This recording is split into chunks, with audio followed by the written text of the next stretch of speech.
Paul, you're one of, I think, certainly 3 experienced managers who've been appointed by teams towards the foot of League Two, all of them looking for a bounce effect. How big a bounce might you get out of your first clean sheet in the first win? But I'm sure it's the target, having got some points already. Yeah, it's a good point actually. We're close, you know. I don't want to tempt fate, but we are close. I've seen some big improvements, you know, from watching DVDs before I come in and then looking at the games that we've had, the 3 games. They've been close games. They've been really close games, and I've been pleased. I've been pleased with the progress. But as you say, the goal is now a clean sheet and then try and get the win. But things don't happen straight away. You know, you can't go straight away to winning and keeping clean sheets. It's hard work on the training field. It's us trying to knit things together, get some real team spirit, get some understanding of what we want to do, and then take that into games. So hopefully, you know, we're going in the right direction, and we're going to go all out for the win on Saturday. To the naked eye, to my naked eye, the team had a bit more zip in the last quarter at Mansfield. Would you be a bit cautious at this point about giving it that zip from the outset? Are you trying to work from a solid base first? I think balance of the team is vital. So you need enough defensive-minded players and you need enough attacking-minded players. If you can get all 10 outfield players great without the ball and great with the ball, you've got a have a chance. But that takes real work. That takes really, you know, organisation in the training field. And these are the things I'm trying to get to. I know, you know, what the requirements for a successful team are. And if you're playing with wingers, they've got to be disciplined. So sometimes you have to suffer that side of it if you're going to get somebody so raw like a Zach who is going to go and take people on. But I've got to try and educate him and the rest of them that the defensive side is important as well, because, you know, when you lose goals, it does affect confidence, and confidence is something that we're trying to build. So it's a balancing act, but it was great to see that we've got that zip, as you call it, because we saw that at Mansfield. Interesting. I've heard a coach before say you sometimes play one side open, one side closed with wide players, and Rafa, in fact, last week was probably the closed side because he tied up that left-hand side quite well defensively. I should have took you, shouldn't I, as a coach? Really, he's. Yeah, I might try that this morning. Yeah, I understand what you mean. Yeah, of course, sometimes you can have a defensive-minded fullback. I mean, sometimes when you look at teams, they could be really good down one side.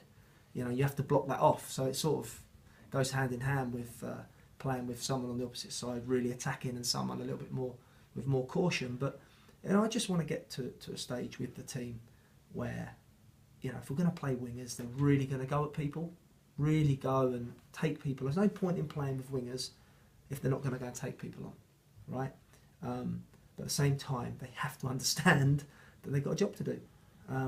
But as we go and as we get more confident, and you know, it's a tall order at the moment and a big ask. But you know, the good teams, the really good teams, allow sometimes their fullbacks to be 1-for-1 and their wingers to go and be wingers. We're not there yet. We've got to remain solid. We have to focus still on being hard to break down and hard to beat, and then add the attacking side of it. We had some texts after the game last week, one of which said, the manager's selection shows he means business. So to that end, are you a horses for courses manager in terms of selection, or do you want to try and get effectively a consistency of selection with adaptability within that 11? One thing, I want the players to reflect me. Okay, so the players have had long enough with me now to understand that I want hard work. If they don't want to work hard, I won't play. Simple as that. I really have got that take on it now. And the players know. Players know if they're putting everything they've got into it. And more importantly, fans do. Fans can see it. Supporters come, and like I've said before, I've said this many times, they pay good money to come and watch. They travel, okay, and the first thing they want to see, especially our Cheltenham fans, is hard work.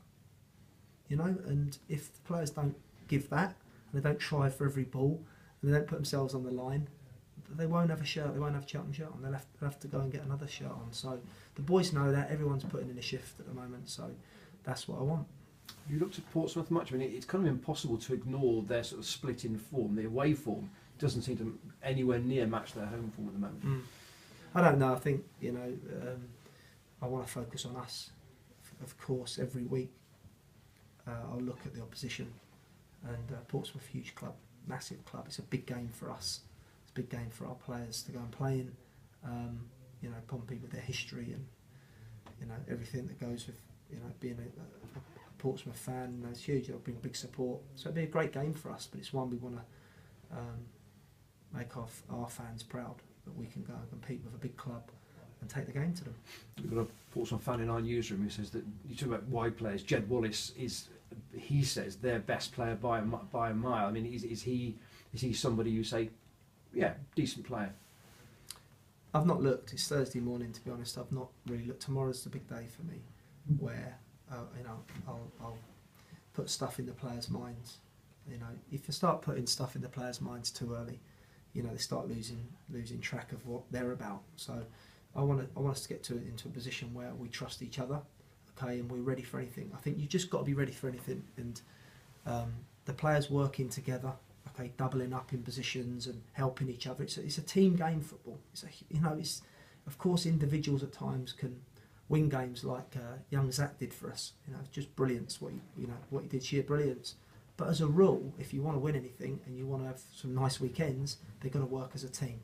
So, you know, wingers working with fullbacks, midfielders making sure they're shutting off any corridors into the front, and strikers working together.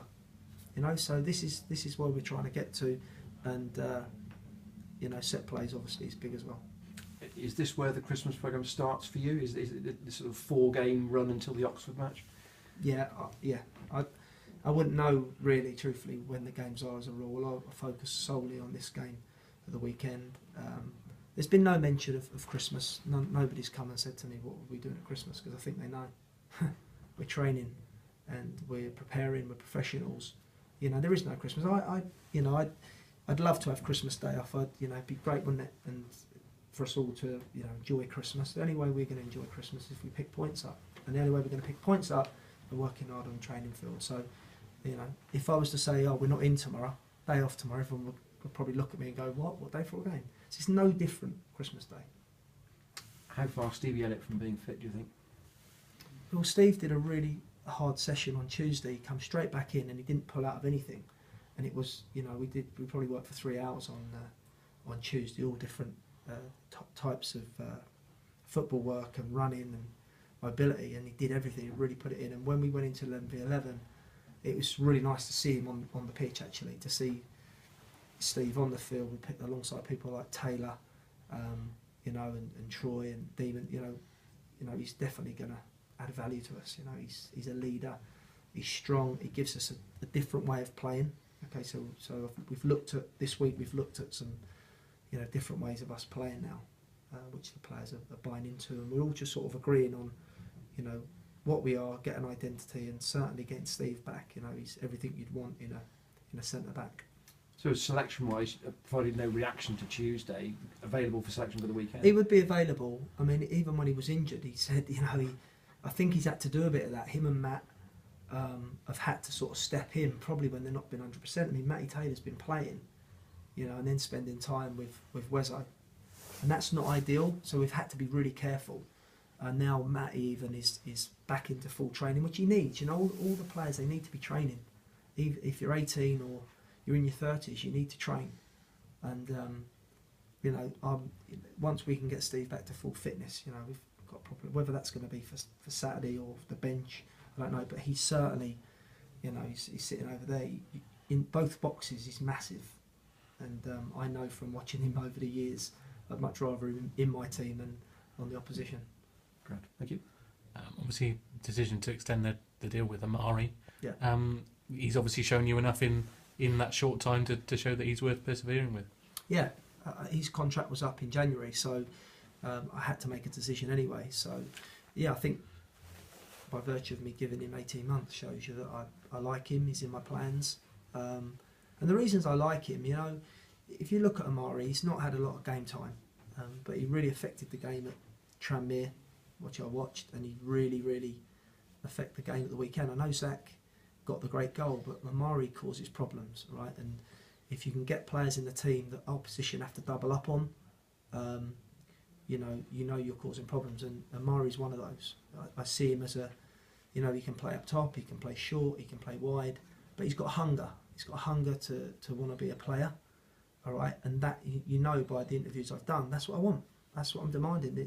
And he wants that. He wants to be a footballer. It wasn't about money for him. It wasn't no big long discussions.